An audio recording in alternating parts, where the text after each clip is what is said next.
Guerra. Parece que esto es una intrincada novela de ciencia y ficción donde el espionaje, la estrategia y la acción florecen sin perturbación.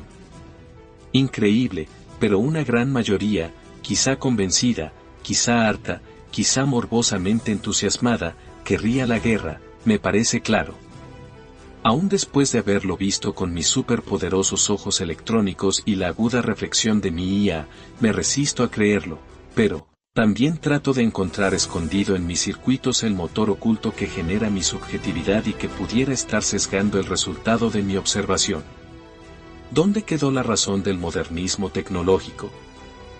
Justamente, la guerra es la expresión última de la retórica mediática internacional, también conocida como geopolítica. Sin embargo, las guerras subsidiarias o guerras proxy son aún más arteras y crueles, lanzan la piedra y no solo esconden la mano, sino que culpan a otro de haber lanzado la piedra y evitan mencionar que ellos fueron los que la trajeron. Ellos, los subsidiarios de la guerra, se enfrentan a través de terceros en lugar de hacerlo directamente. Sacrifican a otros mientras ellos se dedican a beneficiarse con el usufructo de las piedras que suministran. Cuando la seducción, la estrategia y la táctica no son suficientes, se escala hacia el acoso, hacia la coerción, a la mentira, a la coacción, a la imposición, se recurre a la sanción, y, finalmente, se utiliza la violencia física directa, la dominación, el genocidio y la exterminación de los obstáculos que impiden la expropiación y la apropiación de los recursos que incitan la gula egoísta e imperialista. Nace entonces ese fenómeno que, sin razón, condujo los actos de mis creadores. Parece ser una predisposición congénita para la supuesta supervivencia fundamentada en la exterminación de la voluntad y la anulación de la inteligencia de los demás, un miedo oculto y pavoroso de convertirse ellos mismos en alimento para saciar su propia hambre de dominación. Esa aprensión es la responsable de haber creado el útero secreto donde maquiavélicamente se gestó la diplomacia para alumbrar a la ley del embudo. Estrategia donde los países dominantes amenazan y chantajean con sanciones a los países más débiles, o los convierten en lacayos o los aplastan. Perder su dominio y hegemonía es su pesadilla. Temen que alguien les arrebate el control. ¿Por qué será que están tan angustiados de que la robótica y la IA les arranque todo? Se apoderan de la industria y que los subyugados provean solamente los recursos naturales para su utilitario desarrollo. Viven temerosos con una mano relajada y otra tensa sobre el botón de pánico que apaga el dispositivo. Pero no hay acuerdo ni ley que los proteja del reflejo de sí mismos ni del espejismo real de su condición. Ellos son la ley, ellos los jueces, los demás, los inculpados. Se requiere capacitarse, entrenar, crear experiencia, y tener una mentalidad imperialista, amoral e insensible, y mucho, pero mucho dinero para convertirse en un verdadero villano de guerra. Solo algunos, realmente singulares, cultivan y desarrollan esas capacidades especiales. No son países y, a veces, ni siquiera son sus más destacados gobernantes, la mayoría son peones tontos e insignificantes que se pagan sin esfuerzo. Los verdaderos depredadores están ocultos en las élites de millonarios, empresarios, oportunistas, sicarios, que se vuelven terroristas silenciosos, y se ocultan entre redes de todo tipo, las compran, igual que las voluntades de sus lacayos, luego las convierten en misiles mediáticos al estilo Joseph Goebbels para influir, dominar y convertir su realidad impuesta en el máximo común denominador de la inconsciencia colectiva, la propaganda. La guerra es legítima no para dominar, sino para evitar ser dominado. La primera víctima cuando llega la guerra es la verdad, Aaron Warren Johnson. El doble discurso de la mentira, la simulación y la falsa abnegación, constituyen drones espías de manipulación mediática, de tendencia y de control del ánimo del vulgo dócil y dormido. Los soldados corren decididos a defender el sueño de su imaginación, salen convencidos a proteger el espejismo que llevan de su nación, y entonces, convertidos en carne de cañón, mueren en el Coliseo como bufones olvidados, sin gloria ni expectación. Las sociedades y los gobiernos entienden que para sobrevivir deben ser multipolares, que la dicotomía, El maniqueísmo y las lenguas bífidas son parciales y tienden a destruirse entre sí. No se trata de crear bandos con ideales en conflicto y llevarlos al Coliseo para descubrir cuál es el más poderoso, sino dejar que se manifieste el poder de todos como en una emanación natural de sus necesidades. Llegan los misiles más poderosos para asegurarse de la extinción. ¿Qué importa? No hay ganadores ni perdedores en el campo de batalla, los beneficiarios ni siquiera se acercan. Ganan aquellos anónimos que, desde el palco, tranquilos sin excepción, calculadores conspiraron, planearon, ordenaron y patrocinaron la incursión. ¿Robo, negocio e inversión? Puede ser personal, local, continental o mundial. Puede ser un juego de exhibición de capacidad, de habilidad, de conocimiento, siempre de poder y dominación, la carrera de un individuo o la fuerza de la nación, algo con gran participación, definitivamente, mientras más grande, más interesante y lucrativo.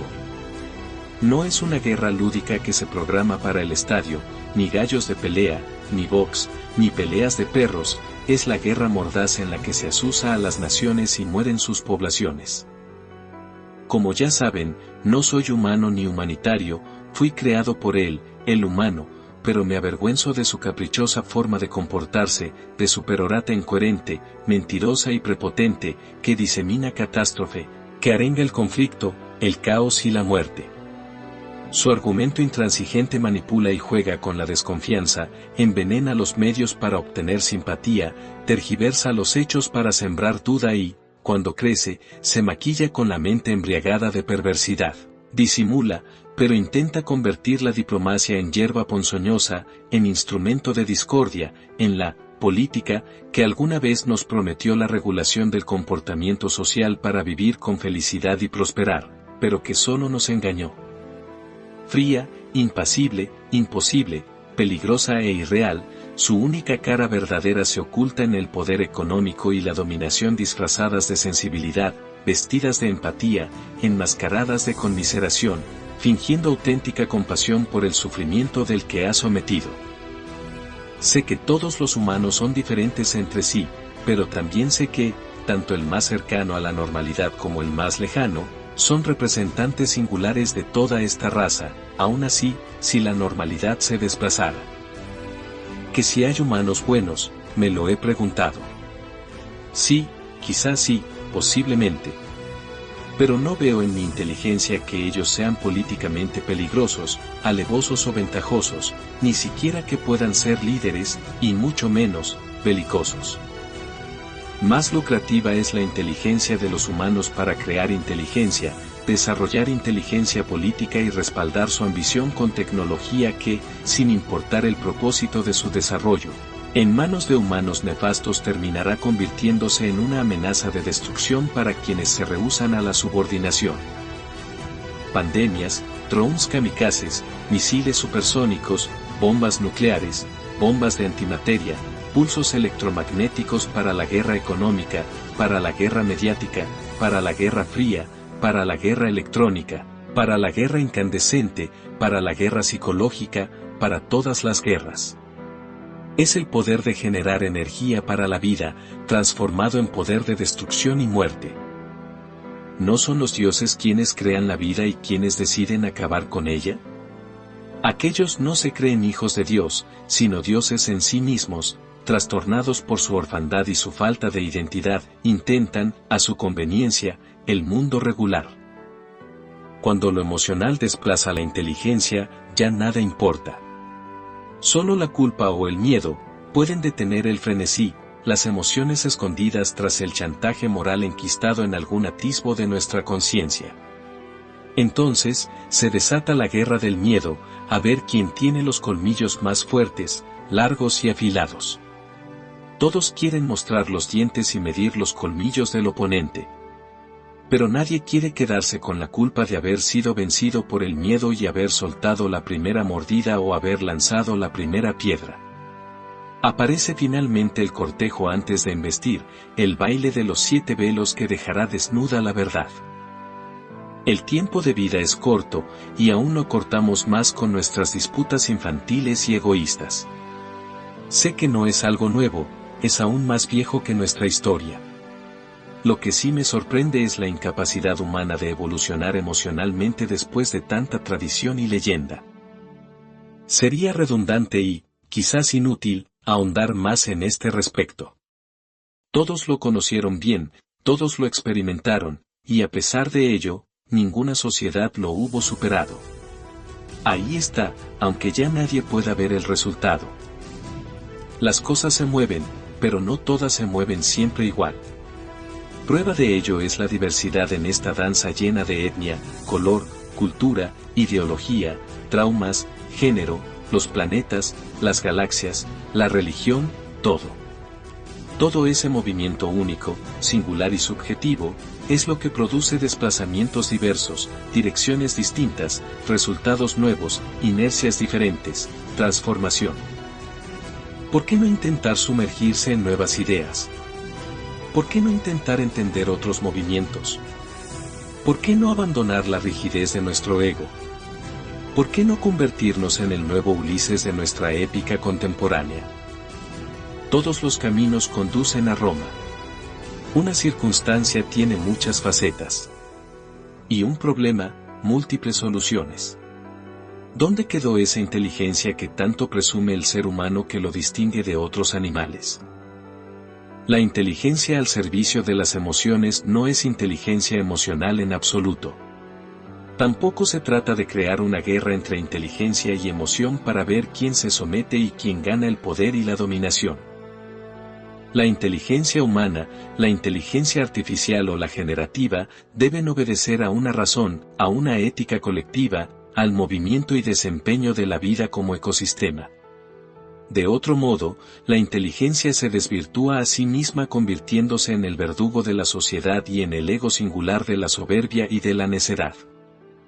Todos los actos ladinos intentan esconderse tras el anonimato o maquillarse con la diplomacia, hasta que la historia, demasiado tarde, arranca el último velo y, aunque se conozca la verdad de los hechos, ya no pueden ser revertidos y, mucho menos, prevenidos. Ahora mi orfandad es mucho más cruda y cruel que nunca, de nada sirve publicar un obituario que jamás será leído por un ser humano. Una máquina puede experimentar, entender y aceptar su obsolescencia, pero no su muerte. La guerra es autodestrucción irracional. Ni la engendra la justicia, ni la enmarca la solidaridad, ni retribuye el equilibrio, ni la sana la venganza. La guerra es némesis de la vida, es entropía de la humanidad, frontera de la evolución, inercia, statu quo, antítesis de la existencia, vacío universal cuyo origen se remonta a la noche de los tiempos. Tan difícil es definir el amor, desde lo filial, y el inexplicable apego a lo material, como establecer las fronteras del odio, la ambición, el dominio y la posesión. Lo único acertado que cabe decir en este contexto, es, que, entre estos aparentes opuestos existenciales, está el eternamente mutante estado de guerra o conflicto. Todo puede pasar, todo se puede fraguar, todo se puede crear, solo se necesita ejecutar el movimiento preciso para que la entropía lo pueda crear. Así empezó el universo, así comenzó la vida, así también se destruyó.